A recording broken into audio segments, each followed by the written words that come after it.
Today I'm working on this Beetle. I'm just making a quick video talking about something. This car came in and it said they hit a pothole and now the car pulls to one side.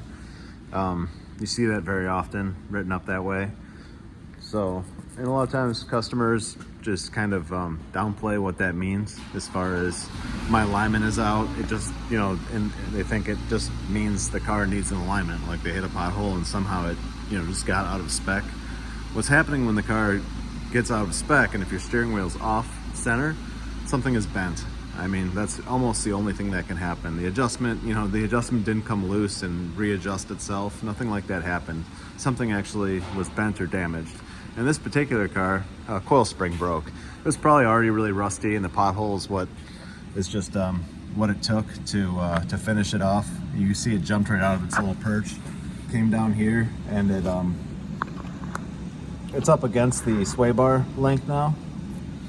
It damaged the sway bar link, it punctured the boot, and yeah, stuff like this happens too. The rest of the spring is not very rusty looking, so you know, maybe it just had a weak spot and hit a big pothole and broke off. I'm not, you know, 100% sure of the case, but that will obviously cause an alignment issue because the car will be sitting, you know, strange, crooked.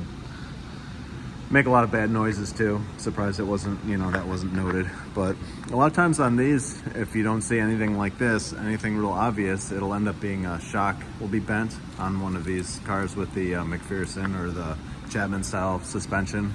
Just a strut that attaches to out to the hub, and then with only a lower control arm. The way that the shock is angled, it has a lot of load against it right here when you hit something real big, and the suspension has to move a huge range very quickly. It'll put a lot of load on the shock and it'll actually bend it. You see that very often.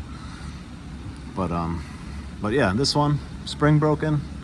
If your alignment is out of spec after you hit something, you hit a curb, you hit a pothole, you slid into something is bent. You know, so expect to have to replace the suspension component. Hopefully it's a cheap one. Hopefully it's nothing crazy. Usually tie rods don't get bent. It can happen. Side impact would cause that more so.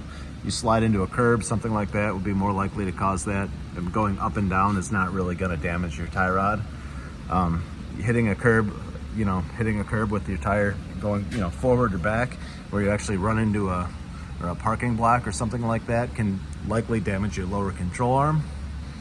That's typically what you see on something like this Volkswagen, you know, because it'll load the control arm real hard. This is a stamped steel subframe too, so it's possible to damage the subframe as well. But you see a lot of load on the lower control arm when you hit something like that.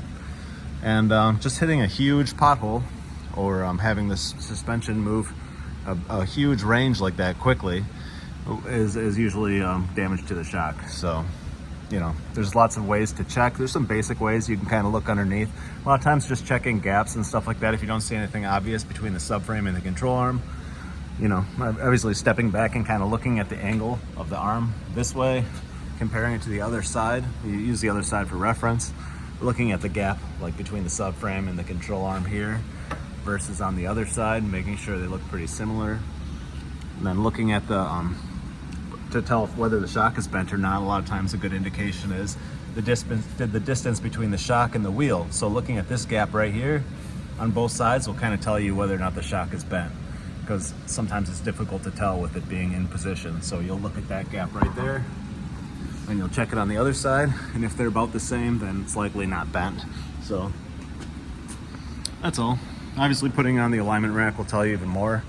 Once you start looking at the numbers, it'll make more sense as far as, you know, if you have a caster issue, a camber, toe, whatever the case. But yeah, so that's it. Thanks for watching.